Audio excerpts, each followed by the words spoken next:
안녕하세요. 즐겁고 행복한 오늘입니다. 그런데 오늘은 좀 무거운 이야기인데요. 얼마 전 뉴스를 통해 안타까운 사건을 접했습니다.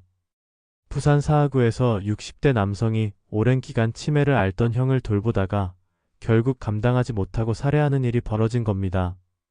본인도 직접 경찰에 신고를 했고 재판에서는 육체적 정신적 어려움을 호소했다고 합니다. 이 사건은 우리 사회가 치매와 간병 문제를 얼마나 무겁게 받아들여야 하는지를 보여줍니다. 그리고 동시에 이런 일이 남의 일이 아니라는 사실도 떠올리게 하죠. 우리 주변에서도 또 언젠가는 우리 자신에게도 닥칠 수 있는 문제이기 때문입니다. 그런데 혹시 이렇게 생각하신 적은 없으신가요? 내 나이가 아직 치매 걱정할 나이는 아닌데? 하고 자신만만하게 넘기는 경우 말입니다. 혹시 조기치매라고 들어보셨나요? 65세 이전에 발병하는 것을 조기치매라고 하는데요. 전체 치매 환자의 약 5에서 10%가 이 유형에 해당한다고 합니다. 안타깝게도 치매는 나이와 상관없이 누구에게나 찾아올 수 있다는 것이죠. 그리고 아마도 언제부턴가 이런 경험이 있으실 겁니다. 친구들이나 가족 간에 대화하다가 어떤 사람 이름이 잘 생각이 안 나서 한참 뒤에야 생각이 났던 경험이요. 예전에 내가 했던 말이나 일이 가물가물하다 며칠이 지나서야 기억났던 경험. 저도 그런 상황이 여러 번 반복이 되면 마음속에 불안한 마음이 드는데요. 혹시 이게 치매의 시작은 아닐까? 앞으로 더 심해지면 어떡하지? 하는 두려운 말이죠. 그런데 완전히 피할 수는 없지만 정말로 다행히도 생활 속 두뇌 운동 습관만으로도 위험을 크게 줄일 수 있다는 연구 결과가 많습니다. 그래서 그 중에서 꼭 실천해 볼 만한 두뇌 운동 습관 5가지를 소개해 드릴 테니 도움이 되었으면 좋겠습니다. 첫째, 새로운 것을 배우는 습관입니다. 뇌는 새로운 자극을 받을 때 가장 활발히 움직입니다. 악기 배우기, 새로운 요리 시도, 스마트폰 기능 익히기 같은 작은 도전이 뇌세포 연결을 강화시킨다고 합니다. 강의 수강 같은 것도 물론 도움이 될 거고요. 중요한 건 크고 거창한 것이 아니라 낯선 경험을 꾸준히 이어가는 겁니다. 둘째, 독서와 글쓰기 습관입니다. 책을 읽으며 이해하고 글로 표현하는 과정은 뇌의 다양한 부위를 동시에 자극합니다. 하루 1시간 독서나 아니 30분도 좋습니다. 독서 후 간단한 메모나 일기 쓰기만으로도 충분한 두뇌 운동이 됩니다.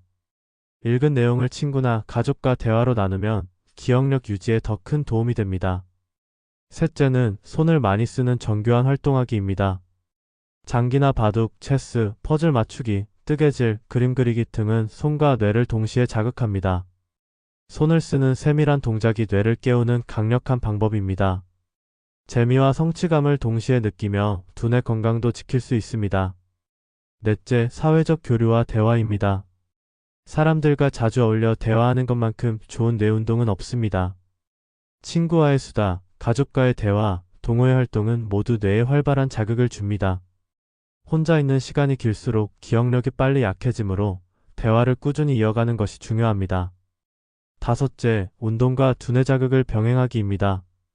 걷기나 가벼운 근력 운동은 뇌로 가는 혈류와 산소 공급을 늘려줍니다. 여기에 두뇌 활동을 함께하면 효과가 배가 됩니다.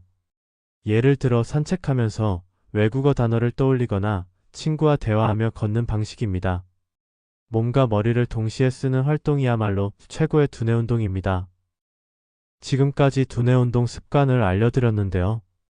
혹시 듣고 나니 뭐 별것 없네 라고 생각 드시나요? 맞습니다. 대부분 이전에 다 들어서 아는 내용들인데요. 중요한 것은 실천을 해야 하는 것입니다. 다시 한번 오늘 소개한 5가지 습관을 정리해보면 새로운 것을 배우기, 독서와 글쓰기, 손을 쓰는 정교한 활동하기, 사회적 교류, 운동과 두뇌 자극 병행하기입니다. 대부분의 다른 병들도 마찬가지겠지만 특히 치매는 예방이 중요합니다. 위 사항들 중 2~3가지만 꾸준히 실천해도 뇌 건강은 충분히 지킬 수 있습니다. 오늘은 치매 예방에 꼭 필요한 두뇌 운동 습관을 소개했습니다. 이 나이에 아직은 괜찮아 하고 넘기기보다 지금부터 작은 습관을 하나씩 실천해보세요. 그것이 우리의 기억과 삶을 오래도록 지켜주는 힘이 될 것입니다. 여러분들의 다른 비법이나 노하우가 있으면 댓글로 공유해주세요. 끝까지 함께 해주셔서 감사합니다. 여러분 모두 즐겁고 행복한 오늘 되세요.